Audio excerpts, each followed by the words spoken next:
كلمتين نفوق بعض. كلنا خدنا حقنة مخدرة اسمها وقف إطلاق النار، وكلنا يعني كلنا لا أستثني أحدا، كلنا.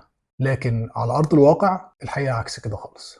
إسرائيل مبرطعة في الضفة، في لبنان وفي غزة الوضع أسوأ مما كان عليه. الإبادة مكملة، تجويع مكمل، القصف مكمل، الغرق في الأمطار مكمل، النزوح مكمل، القتل مكمل، كل حاجة مكملة، مفيش حاجة اتغيرت، مفيش حاجة اتغيرت. لكن احنا اخترنا نتخدر بالثلاث كلمات دول علشان كل واحد يشوف اللي وراه.